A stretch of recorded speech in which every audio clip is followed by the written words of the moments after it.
कौन सा विधि विधान आप कर रहे हैं? तो भृगु को तो जवाब नहीं था, लेकिन दक्ष बीच में बोल पड़ा, तुमको किसने बुलाया, क्यों आई, काहे उपदेश कर रही हो? अब तो उनको अपमान हो गया, किसी भगवान ने कहा था। अब मैया ने विचार किया, अगर मैं लौटती हूँ तो साथ में जो गण आए हैं शिव जी के भी हंसेंगे मन में कि मैया नहीं करके आई, वहां झगड़ा करके आई थी ये। और यहाँ भी देखिए मामा जी के यहाँ कोई स्वागत नहीं हुआ है। और अगर मैं लौट के गई कैलाश तो शिव जी पूछेंगे, हो गया यज्ञ, पा गई प्रसाद? तो इसलिए और शिव जी का अपमान हो गया है, तो वहां जाकर भी मुझे दुख है, शिव का वियोग। और यहाँ भी शिव की निंदा, तो ऐसा शरीर रखने का कोई फायदा? अब बढ़िया मौका मिल गया हो। कहते हैं हरि हर निंदा, स्थान पर शिव की निंदा हो, जिस स्थान पर विष्णु की निंदा हो और गौ की निंदा हो ना, उस स्थान पर नहीं रुकना चाहिए। जो गाय का विरोध करे, नारायण का विरोध करे, शिव का विरोध करे, अगर आपके बाहुबल में पावर है, शक्ति है, सत्ता में है ना, तो जीभ काट लीजिए। अब विपक्ष में है तब और हट जाइए धीरे से, भाई कर नहीं सकते कुछ तो बगल हो जाइए, लेकिन वहां मत रहिए, दोष हो जाएगा। तो मैया सती ने सोचा कि इसका तो मैं जीभ काट नहीं सकती हूँ, पिता है, तो इसलिए यह शरीर छोड़ देती हूँ मैं, मेरा संबंध इससे, ये भी बड़ी लज्जा की बात है।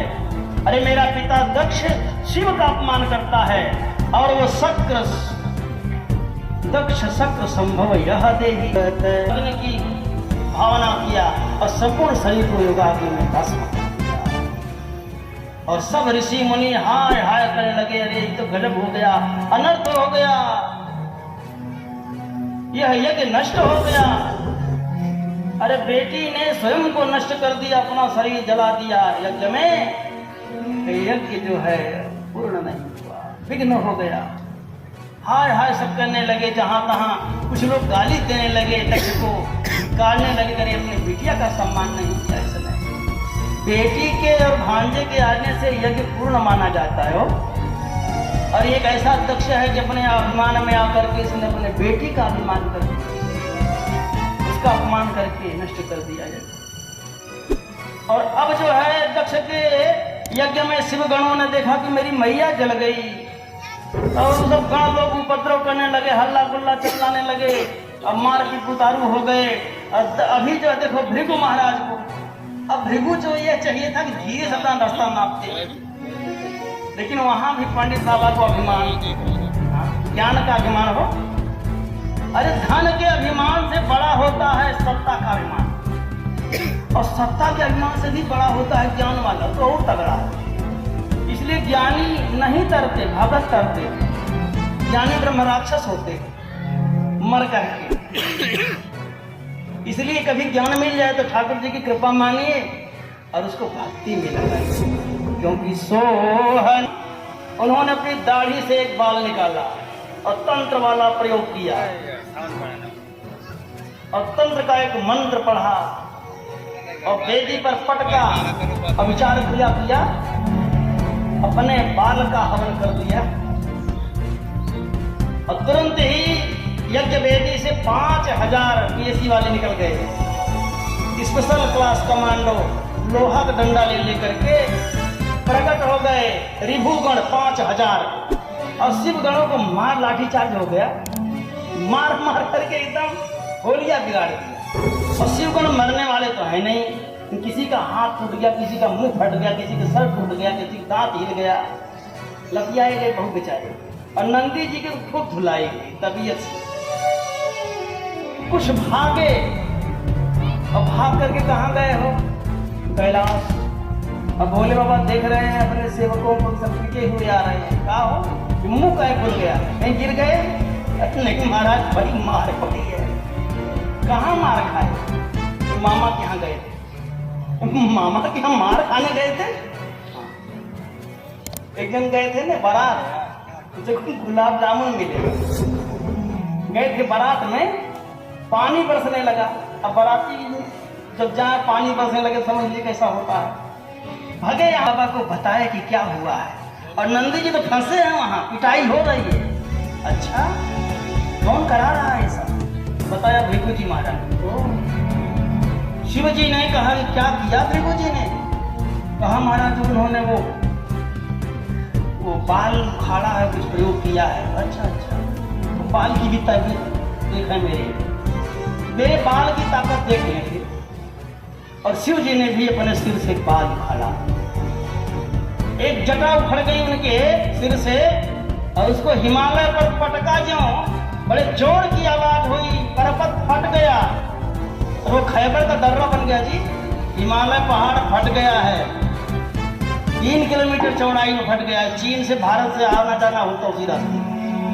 तो महादेव ने ऐसे पटका, वो बाल की तबीयत से बाल टूट गया। तो देवता प्रकट हुए, भद्रकाली एक भाग से पैदा हुई, और बाल के टूटने के दूसरे भाग से वीरभद्र पैदा हुए। वीरभद्र महाराज प्रकट हुए, 4 भुजाधारी, हाथ में त्रिशूल, विशाल जटाएं, लाल लाल आंखें, बड़े बड़े ताड़ है, और 50 ताड़ की लंबाई है। एक ताड़ समझते हैं ना, 50 ताड़ हैं। विशाल का शरीर, गर्जना कर रहे हैं। महादेव को प्रणाम किया, आदेश करिए प्रभु क्या करना है? कहा बेटा क्या कर सकते हो? कहा समुद्र पी सकता हूं, आकाश फाड़ सकता हूं, और हिमालय को हथेली पे रख करके उसका चूर्ण बना सकता हूं। क्या करना है आदेश करें। शिव जी ने कहा लगता है गुस्से में ज्यादा ताकत निकल गई, इतना बड़ा काम नहीं बेटा, एक हल्का काम है। एक तुच्छ सा राजा है दक्ष, उसका सिर काट के ले आओ। यज्ञ कर रहा है, किसी का नेम प्लेट मत देखना, पटक के मारना कोई बोले तो, कायदे से दंड दो। कोई भी मार्ग में आगे उसका परिचय मत देखना, खाली पिटाई करना बस। दक्ष का सिर काट के ले आना। चले, और जब ये चले तो जो मार खाए थे वो जोर से कह चले, इनके पीछे पीछे। भद्रकाली के साथ वीरभद्र जब पधारे, ऐसे जैसे लगा आंधी आ गई, धूल की आंधी आ गई हो, भगदड़ मच गई। वो कथा सुनने वाले भागे बिना पंजरी प्रसाद के। तो जहां सो तहां, और दक्ष जो है कहते हैं कि वह नारायण के शरण में गए, प्रभु आप रक्षा करिए आप। प्रभु ने कहा कि ये हमारी बेइज्जती बता लग रहा है।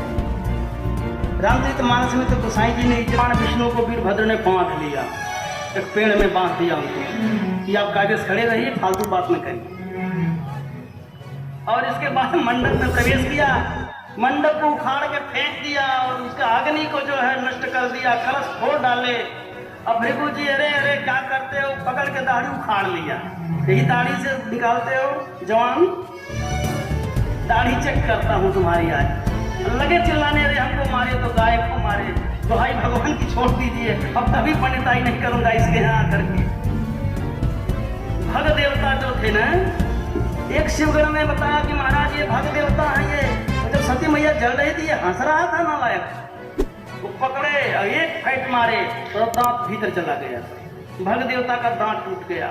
अग्नि महाराज ने देखा कि उपद्रव हो गया, भागे, प्राण लेकर के मृग बन करके भागे, और मृग बन के जब भगने लगे तब वीरभद्र ने त्रिशूल चलाया, उनकी पूंछ कट गई। ऐसे जो भी आया सब चाल छलात पाए, दक्ष का पैर पकड़ करके घसीटते हुए महल से बाहर लाए, यज्ञ मंडप में पटक दिए, चढ़ बैठे छाती पर, और उनका सिर उखाड़ करके यज्ञ मंडप के कुंड में डाल दिया, भस्म। गुस्से में भूल गए वीरभद्र की सिर लेके जाना है। सब देवी देवता सब भागे। कहाँ भागे हो? भागते जा रहे हैं, पीछे से वीरभद्र दौड़ दौड़ करके सबको पटक पटक के मार रहे हैं। सब कहाँ भागे? कैलाश, क्योंकि फौज वहीं से आई, वहीं से आर्डर मिलेगा, तभी शांति होगी। ब्रह्मा आदि सब भागे एकदम। अब की बार विमान पर बैठ के नहीं गए, सब पैदल भाग रहे हैं, खितार पकड़ के भाग रहे हैं, पहाड़ी घाटी कुछ नहीं देख रहे हैं। और सब शिव जी के यहाँ कैलाश पे पहुंचे, प्रार्थना करने लगे, गौर अंग दाहि माम, चिल्लाने लगी, प्रार्थना किया। मृडेति च भव भवेति भवेति भवेति च